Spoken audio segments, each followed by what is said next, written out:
some kudos for his coverage in East Palestine.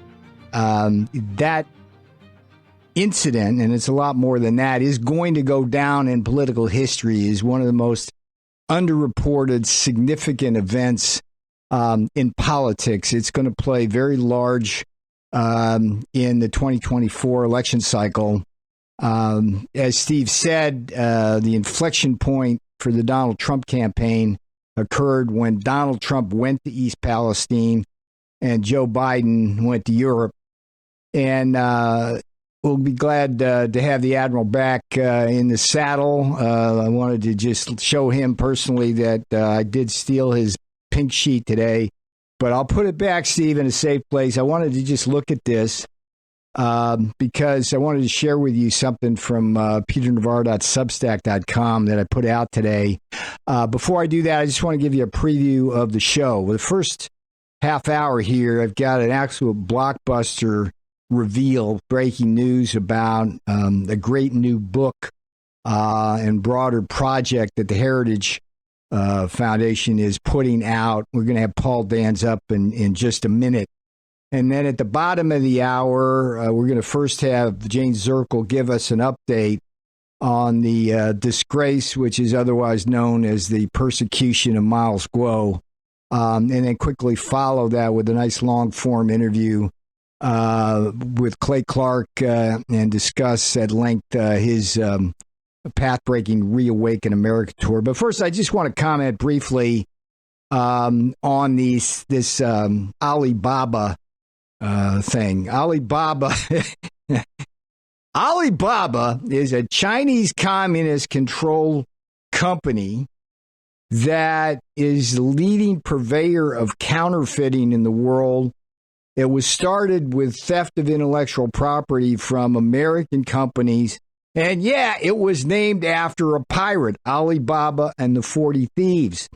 And what I wrote about in the Substack today, and you can get that up on the website up there. What I wrote about today was how Alibaba, under pressure from Xi Jinping, who's worried about social media companies destroying political systems, forced Alibaba to break up into 6 different pieces. Now, what's interesting about that is that prior to that announcement, Alibaba had about $260 billion in market cap. And after the announcement, it added another $50 billion of market cap with a stock price rise. And the point I want to make here is one that goes back to my days in the Trump administration. What the hell are we doing letting American capital, particularly pension funds and retirement savings, invest in a Chinese communist company that steals our intellectual property, number one, and number two, is helping communist China and the CCP destroy America? Okay, we got to stop doing that. And the lesson that I talk about in peternavarro.substack.com is, one, we need to cut off the flow of investment capital from the American mainland to the Chinese mainland forthwith, something we almost did in the Trump administration. And pivoting, we also have to take a lesson from Xi Jinping. Yeah, these social media companies can disrupt political systems. We need to take down and break up Facebook and Google forthwith, something that the people on the Capitol Hill talk about all the time, but they never do anything. And just remember, Zuckerbucks, as I talk about in the Substack, Zuckerbucks spent more money in the battleground states of Wisconsin and Pennsylvania during the 2020 election cycle to set up ballot harvesting drop boxes to funnel probably what was a flood of illegal ballots into that system. Spend more money. Zuckerberg spent more money than the Trump campaign did itself. That guy is dangerous. Facebook is dangerous. Google is dangerous. Cancel culture is dangerous. And by the way, Twitter is still dangerous because, as I've shared with you on Steve's show, they keep censoring posts I put up. Musk isn't aware, apparently, that the Twitter cancel culture bots are still active. Anyway, that's my rant. You can see the whole story at peternavarro.substack.com. And what I want to do now is pivot sharply and abruptly and welcome my good friend Paul Dans in from Heritage. And Paul's going to talk to us about the Presidential Transition Project, as well as a very important policy book that Russ Vogt, who you're familiar with on the War Room, is a key part of, and I wrote a chapter in. So, Paul, I want to welcome you to Steve Bannon's War Room. Great to see you there. Pleasure to be with tell you. us a little bit about, tell us a little bit first about the Presidential Transition Project that you're involved in. Sure, and it's great to be with you, Peter, and the posse. I myself am a long-time listener, first-time guest, and really want to commend what you guys do here. It's really, we're going to harness this activist movement that you've really brought together and bring it to Washington to put people to work and the policies day one, January 20th, 2025. So the project we have here at Heritage, we actually shorthand call it Project 2025. We're looking to basically bring the conservative movement together systematically, well in advance of election day, and even in advance, obviously, of inauguration day, and identify the people and the plans and get them ready so we can drop in essentially special operators who know what to do and can start at work immediately when the president utters the word, "So help me God." We're walking in the doors and we're going to take over. So, to be clear, the project itself, in terms of policies that are, I guess, being recommended in some sense by Heritage, are those embodied in this book that's going to be published next month? Can you tell us a little bit about Sure. the policy book? Yeah, and even to back up, this is not Heritage. Heritage is leading this, but this is 50 of the largest and most influential conservative groups essentially joining forces to prepare in unison to be ready. When Kevin Roberts, our president, took the helm at Heritage, he kind of surveyed what's in front of us with 2024 and said, the nation is at stake here.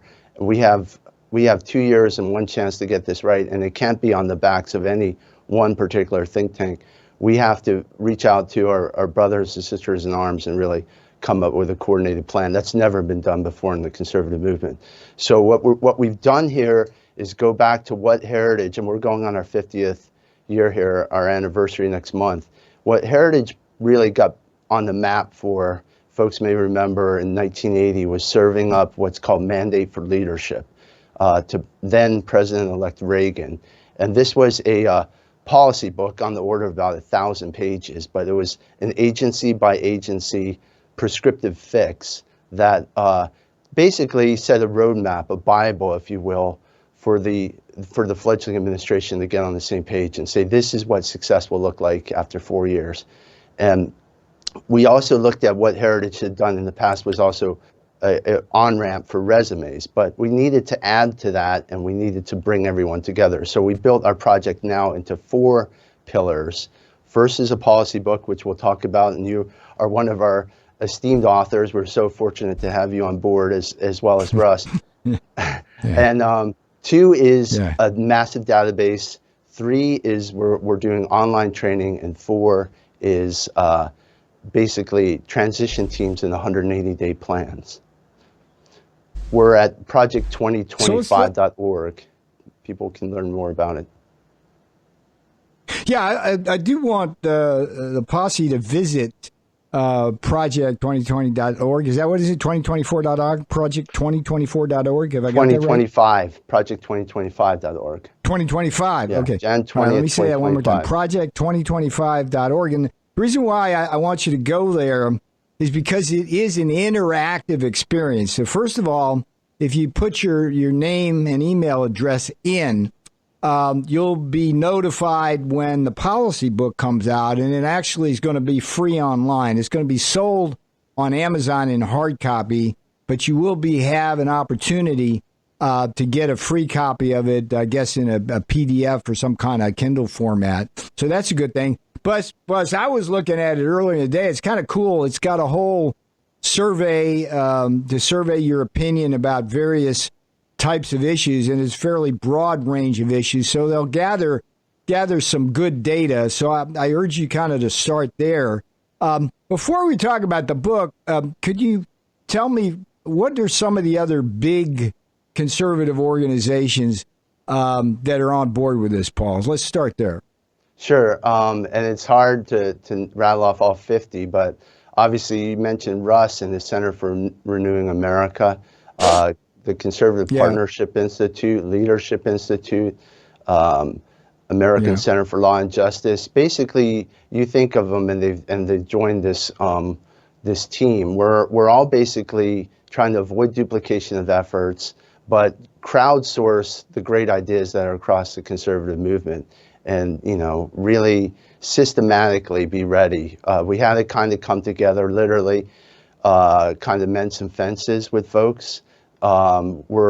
This isn't going to be the perfect sampling, but it's a start. And what we've really done is gone back, like I was saying, to what Heritage did in 1980 when they wrote the original book. Had 400 contributors then, majority of whom were outside of Heritage. It was a small organization. So we said, we're conservatives. Let's look to the past to get some good ideas. Let's do the same thing. So we've recreated the book circa 2023 now. We had over 400 people nominated who are policy experts and people who've been recently in the government and Trump admin really come together and write these chapters. So that's coming out next month. And we're excited, like you said, it's going to be ultimately available online at project2025.org, and we will make it available for sale. For people who prefer hard copy books,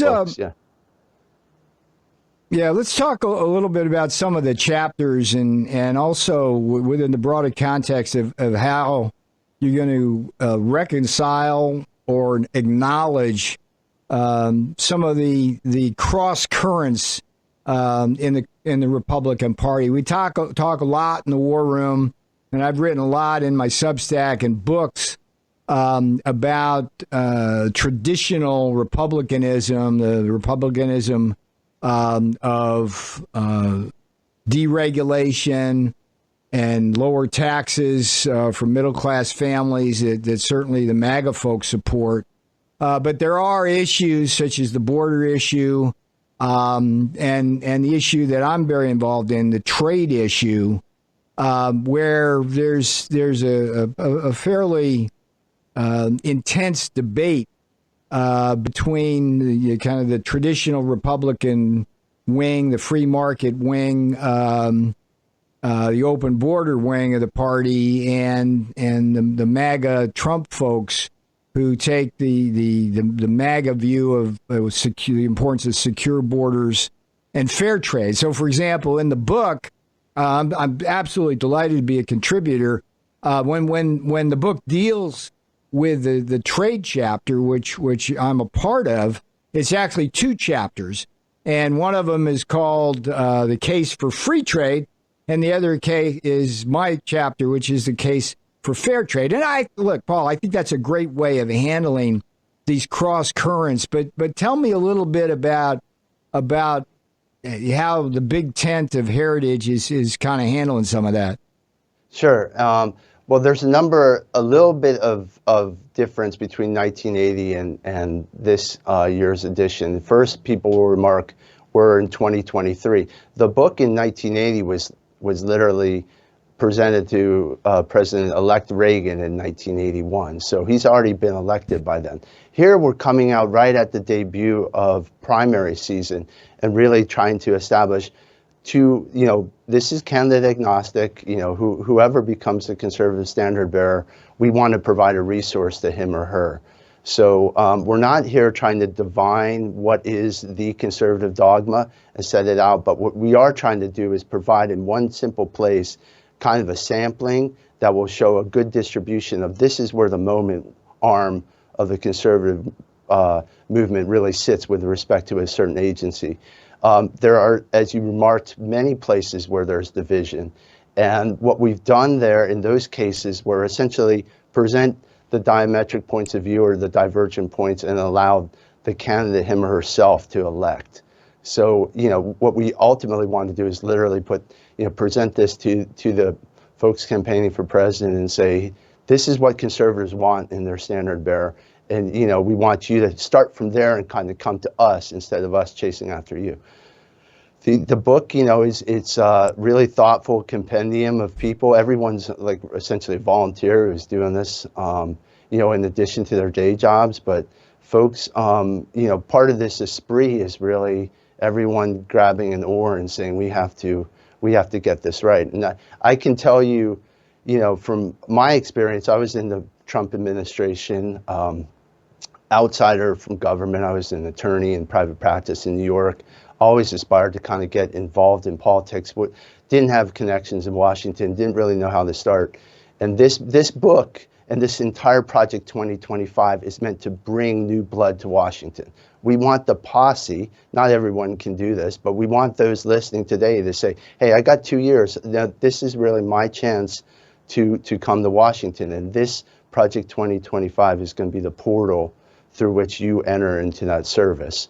We're going to lay out in the book. Yes.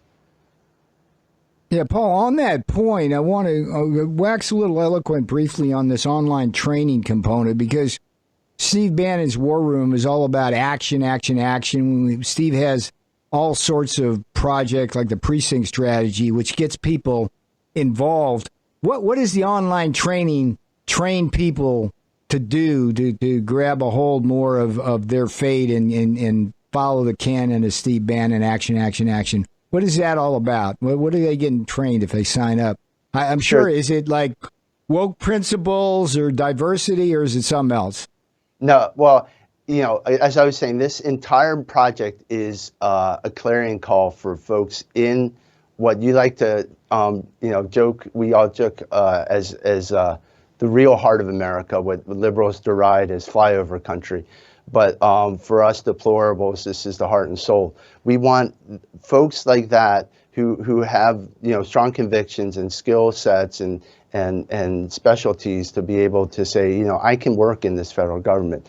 We can't, as conservatives, look at limited government and think if we ignore it, it will go away. The liberals take over. And the esprit of this project, as even what Dr. Roberts here at Heritage said, is to go on offense. So in the training section, we're teaching people this is how the federal government functions. You get a primer of what all these agencies extensively are supposed to do under law. But then two is like, how do you work within the government? What unites us, our 50 partners, is everyone's dead set on taking down the administrative state, deconstructing it. But that in itself is going to be a very technical operation. And what we try to do here is, one, we set out our principles in the book, so everyone can kind of say, this is what the book says about a certain agency. This is what we're aiming for. If you don't agree, this might not be for you. Two, get in this database. This is going to be the central place, like kind of think of a conservative LinkedIn, but it's really allowing a candidate to curate his or her own profile, upload their resume, their social media, extol a little bit on their public service, their aspirations, and but also allow us to track people and kind of position them for various jobs. Three is the training component. This is online. Everyone who's interested can go to project2025.org and sign up for this under training. You'll go to the tab under training. And this is a series of lectures at base given by our kind of crowdsourced from our experts from across our 50 organizations, telling you, this is how a grant program is administered in the federal government, or this is the policy making process. This is a security clearance. What do you have to do to come to work in the federal government? What does this entail? Even down to how am I going to relocate my kids, or school systems and that kind of thing. These are classes and kind of coaching to go about that. And then finally, four, which Russ is actually directing, Russ Vogt from Center for Renewing America, a War Room stalwart, is really our action plan for the first 180 days. So We're identifying the regulations that have to be pulled down right away. We're drafting things that can go up. We're drafting executive orders. And at the end of the day, we want to have a trained group of people who believe what we believe, who are identified in our database, and who are ready to essentially move out as special operators and have this ethos that, they're either moving forward or they're getting out of the way. So, Paul, let me get back to this, how you're handling some of the cross currents in the Republican Party. I mentioned earlier that I'm part of the trade chapter. I'm doing the case for fair trade, and there'll be another gentleman who's doing the case for free trade, and that's a clear battle line that I had to deal with in my 4 years in the Trump administration. Who you got for the immigration chapter, and how are they handling sensitive issues like the case for against asylum? Sure. Again, I get a big reveal here is Ken Cuccinelli, who's formerly at DHS, was the principal author on that chapter. And he had, like I said, a group of folks who've been nominated by our coalition partners as contributors to the volume. I think there must have been 30 folks or so who helped author that on DHS. Again, I think you'll be pleased with the way the chapter comes out. Sure. We're not, again, this is a fusion a little bit. We have to be additive. We have to win, or this entire thing is academic. So we are trying to be respectful of where there's divergent opinions. We're trying to say, well, this is really where the majority opinion sits, and where maybe some kind of dissenting view is seen as well. Lawyers do this sometimes in joint briefs, but in the case of immigration, I think we do have cross-cutting themes, many of which you'll hear echoed in the war room. We talk about, obviously, restoring full spectrum energy dominance, ending the war on carbon. We talk about placing the American family as the centerpiece of life again. And we talked about really protecting our sovereignty, borders, and national treasure. So those are all cross-cutting themes. And you see not only the DHS chapter with immigration, but you'll see that across when you're discussing state and all these attacks on our sovereignty. How about Ukraine? Do you handle that one, or is that too hot a potato for you? Well, there is, that is, you put your thumb on it. That is definitely a diametrically opposed issue. I think the weight is tending more towards how people in the war room might receive it. But what we essentially did was, bring together a lot of the foreign policy old hands who worked in that area, but kind of setting out some of the major attempts.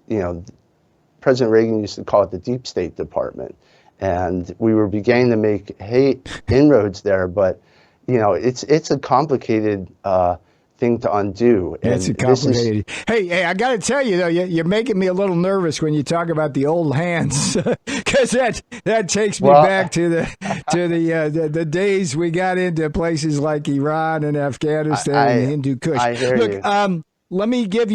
Let me give you your last plug, and we're going to bid you adieu. Look, everybody, please check out project2025.org. It's project2025.org. It's been a pleasure to have Paul Dans with us from Heritage.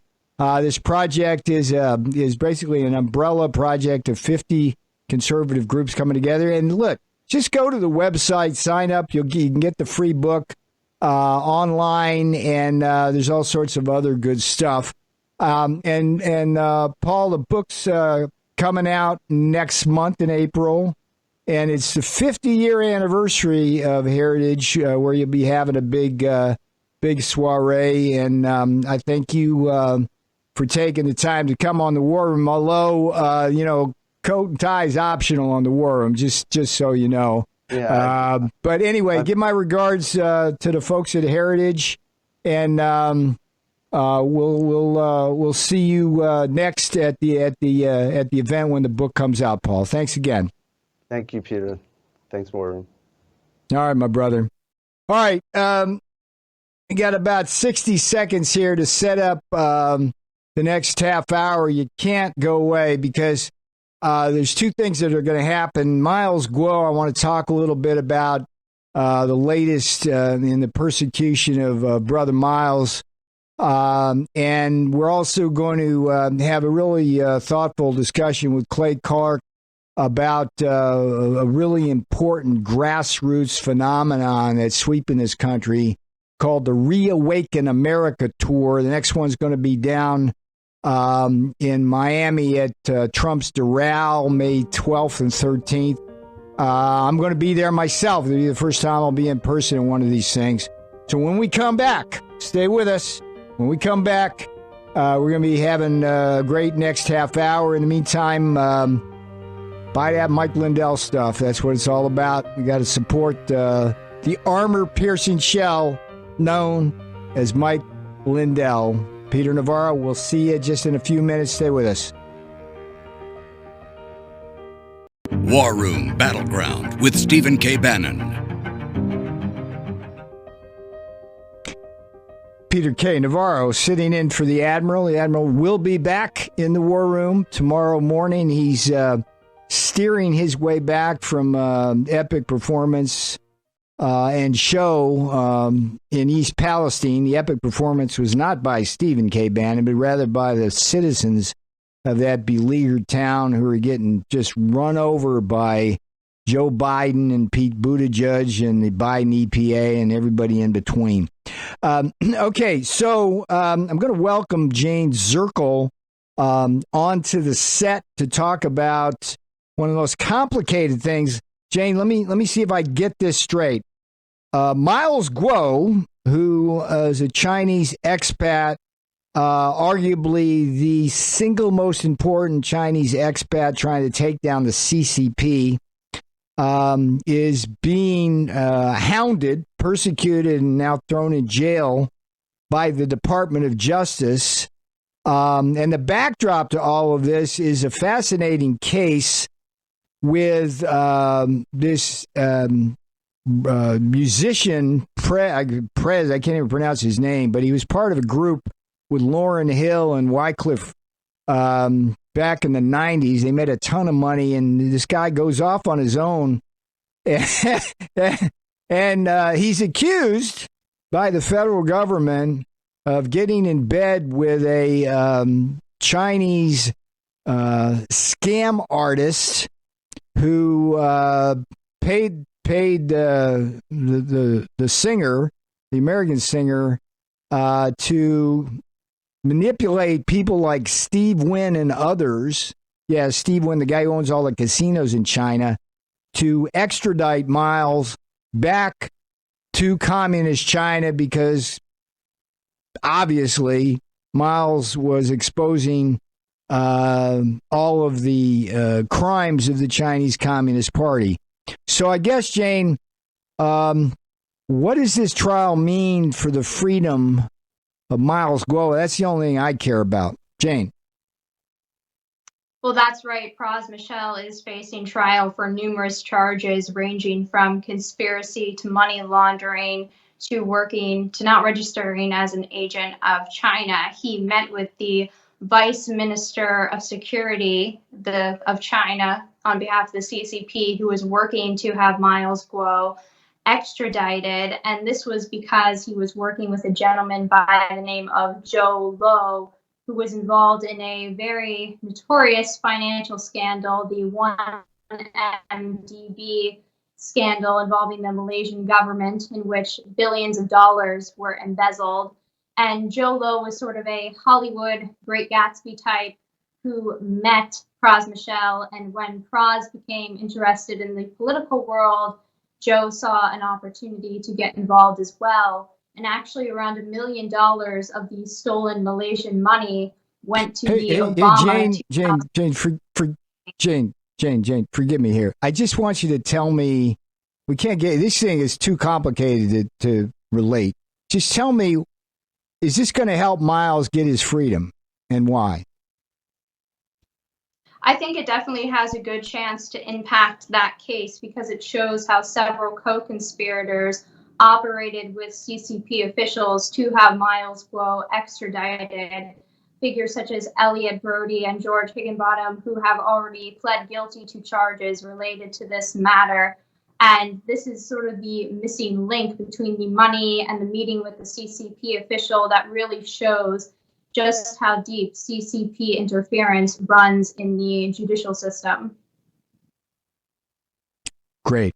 All right, look, you're going to give the longer extended version as this trial goes on. You're going to be back a lot as the War Room correspondent. I thank you for the update. Jane, I'm going to pivot hard now to my brother Clay Clark out in the great state of Oklahoma. Clay is the person who's putting together this Reawaken America tour, which has been going on now, barnstorming the country. And I want to just have a conversation with Brother Clay. Clay and I are working closely on some projects as well. I'll be in Miami May 12th and 13th at Doral, my first live appearance at the Reawaken America tour. And so I wanted to just talk to Clay. Clay, tell us a little bit about the tour first and who's going to be on it, because you got some really high-profile folks, including the man I love deeply who got deeply harmed by the deep state, General Mike Flynn. Clay, floor is yours, brother. General Flynn's going to be there. Laura Trump, I just spoke to her. She'll be there. Your good friend, Devin Nunes, Kash Patel, Eric Trump. So I would say a lot of the MAGA inner circle will be there. But then you have people that maybe aren't in the MAGA inner circle, but those who are just standing up unapologetically for freedom. Dr. Sherry Tenpenny, Dr. Judy Mikovits. You're going to have Pastor Leon Benjamin, Pastor Greg Locke, Jim Brewer, the comedian, Sean Foyt, the praise and worship leader. And Peter, really how this event came about was when the lockdowns happened, my wife and I and all my Oklahomies, all we could do was pray for you. All I could do was pray for President Trump and pray for you. And that's what I did. And I determined in my mind that if they did a lockdown in the state of Oklahoma, I would sue the mayor of Tulsa and turn my building into a church to defy the lockdowns. If the churches were going to lock down, I determined in my mind I would turn my church or my building into a church, and I would sue the mayor of Tulsa to keep our city open.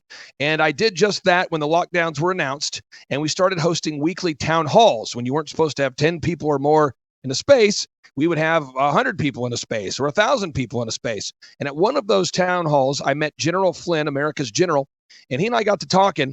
And I just felt like God was calling me. I didn't see a burning bush. I didn't have a vision. I just felt like I was called to do something using my connections and talent and time and the things I can do. And so I called General Flynn and I said, General Flynn, let's do an event where we're going to have 5,000 or 6,000 people together in one arena, one facility, and let's see how many people we can have stream online did this event. And so we did the Reawaken America tour, the first event.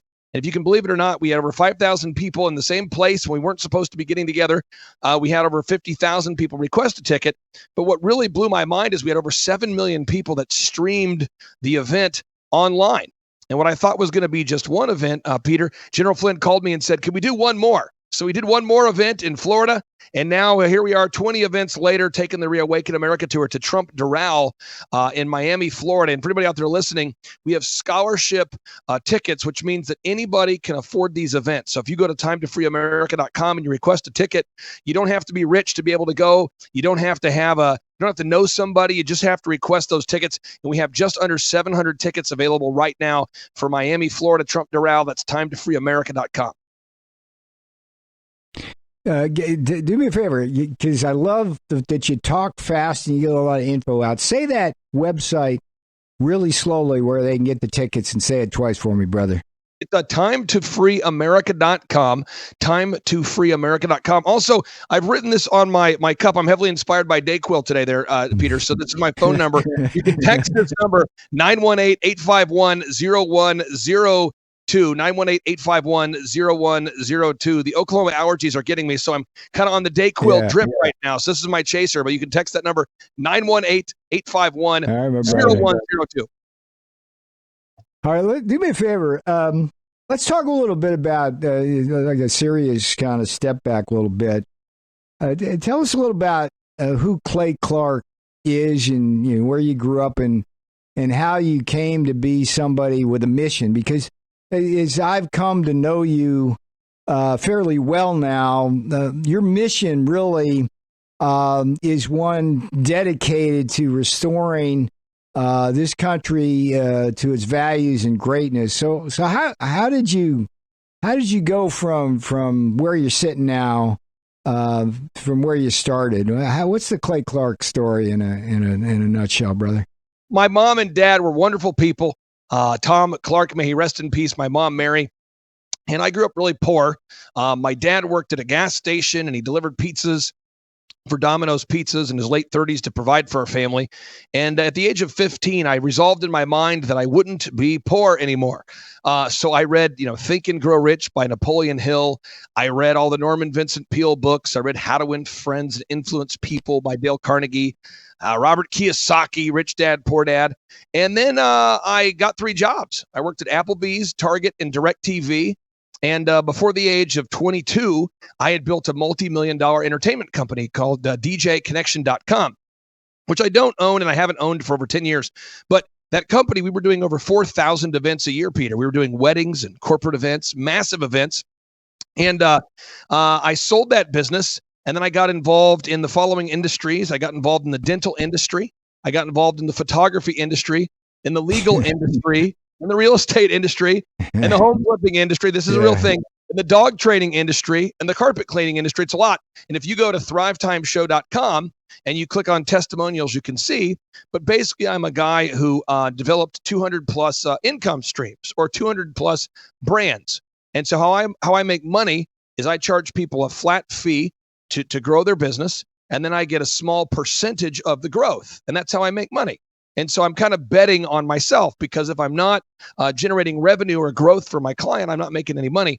And anyway, at the age of 27, Peter, I'd hit pretty much my financial goals. And I've just felt like that this republic is worth saving. And I always thought that President Trump would be able to stop the deep state himself. And when I saw Fauci get up there on national television and tell people things that I knew to be false, because I knew the models that said that 2.2 million people would die from COVID were falsely calibrated by Deborah Birx's own admission. I knew that the PCR tests were falsely calibrated or could be falsely used to inflate the number of cases, per the statements of Carrie Mullis, the inventor of the PCR tests. And when I knew that COVID was treatable with budesonide and ivermectin and hydroxychloroquine, because I have doctors who are clients of mine, Dr. Meehan, that's meehanmd.com, and Dr. Sherwood, and the late, great Dr. Zelenko. These guys had treated, between the 3 of them, 27,000 plus COVID-19 patients with only 3 deaths. And when I saw the way he was lying to you guys and lying to the American people, I recognized that I needed to take my personal, whatever my personal agenda is, and put that aside, and to focus my schedule on trying to save America. So normally, Peter, I wake up at 3 a.m. and I work till 6. That's my normal. I wake up at 3 a.m. and I work till 6. I do that 6 days a week. I've always done that to grow my businesses and my family's wealth. And I decided to refocus that and to focus on saving this nation. And so from 3 a.m. to 6 p.m. every day, all I do is Project Reawaken America, Project Save America.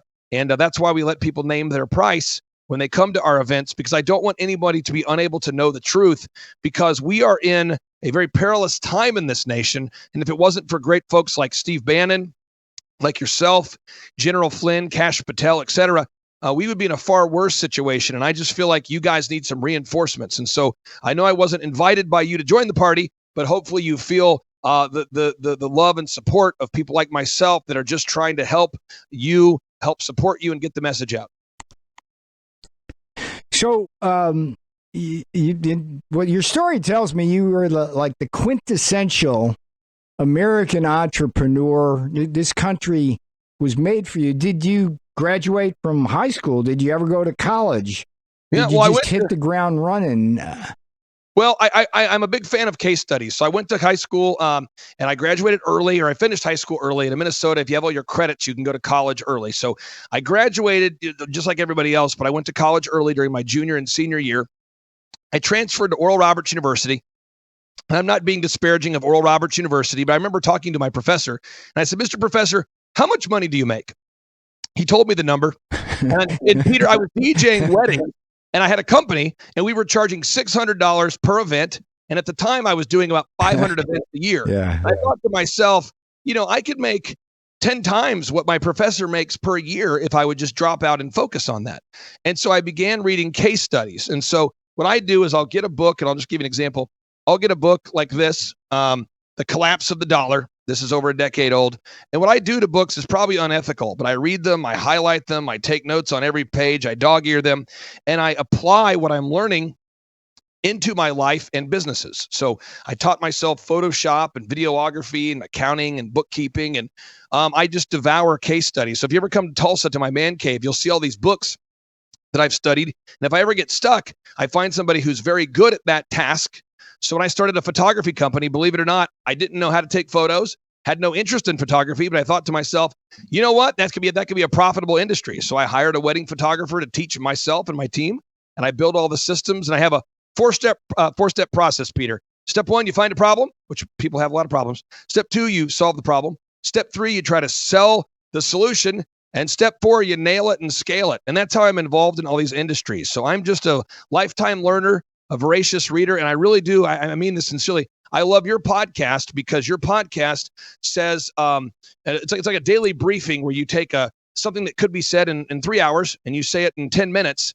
And I prefer people that teach that way. And so I try to surround myself with people that are very high functioning, get it doneers, people that can quickly teach me a skill set that I need to learn. And that's what I do.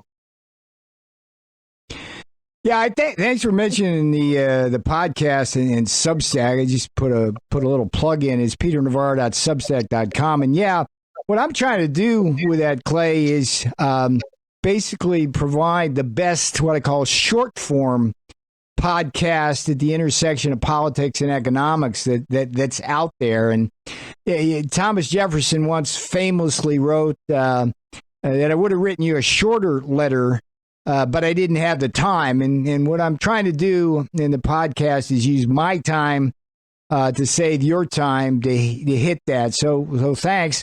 I'm looking forward to seeing your Reawaken tour down in Durrell up close and personal.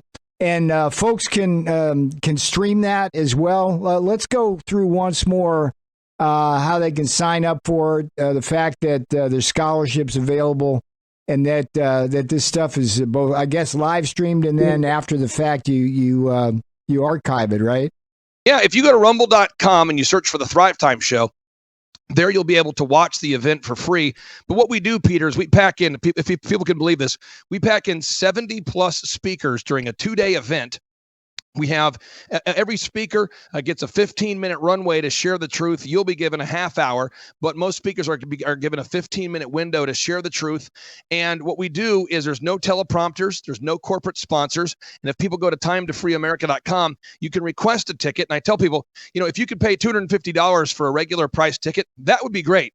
But if your budget allows you to spend $7, that's okay too, because we all need to do what we can to save this country. So these events are not profitable for me. The Rolling Stone did a hit piece on me stating that that Clay Clark has bitten off more than he can chew, because they somehow got a hold of some of the vendors and the lighting companies and the sound companies that I've hired, and they've determined that I'm losing money at these events, which is true. But we're not doing this to make a profit. We're doing this to save the country, because it'll be very hard for our economy to be profitable if it's not free. So if you want to attend these events, folks, don't let money get in the way. Don't let time get in the way. Carve out time. Choose to be there. What gets scheduled gets done. You can go to timetofreeamerica.com, timetofreeamerica.com. And if you want a little bit faster service, you can text this number right here, 918-851-0102, 918-851-0102. And I mean this sincerely. Your podcast, William Shakespeare said that brevity is the soul of wit. And I've only had the opportunity to spend time in fellowship with President Trump on 2 occasions. But I can tell you, you operate at Trump time, and so does he. And that's what it's going to take to save this country. We don't have time for bureaucracies, and we need to get things done. And I just encourage people, if you want to get things done, come to these events, get plugged in. I promise you're going to leave inspired to do what's required to save this great republic. All right, my brother, you are an awesome dynamo that operates. Not a lot of hours in a day left after you use them. Clay, thanks for being on War Room, folks. To check out the Reawaken tour. I'm going to let Clay go now and finish off with some breaking news from Brazil, and this is a big deal. Admiral Bannon here has been following how the CCP has cut deals now with Russia to get off the U.S. dollar, and Iran to get off the U.S. dollar, and Saudi Arabia. And if the world gets off the U.S. dollar in oil, that's going to have a tremendous impact on this country. And now we learn that Lula, the presidente of Brazil, has just reached an agreement to trade with communist China strictly in Chinese yuan. Indeed. So as Steve says often, elections have consequences. Stolen elections have catastrophic consequences. Lula, corrupt CCP puppet who stole that election from Bolsonaro. Now they're trying to, like with Trump, trying to put Bolsonaro in prison. This can't stand, folks. So Steve will be back with you here tomorrow in the War Room. I promise, Steve, that your beloved pink sheet will be back in its place. But I always like to give you a little poke on that because I know it's dear to your heart. In the meantime, it's an honor and privilege to be here in the War Room. I'm asking everyone in the posse to go to peternavarro.substack.com, peternavarro.substack.com, and get the best short-form podcast and Substack out there at the intersection of politics and economics. And come to Steve Bannon's War Room for the long form. Peter Navarro, out.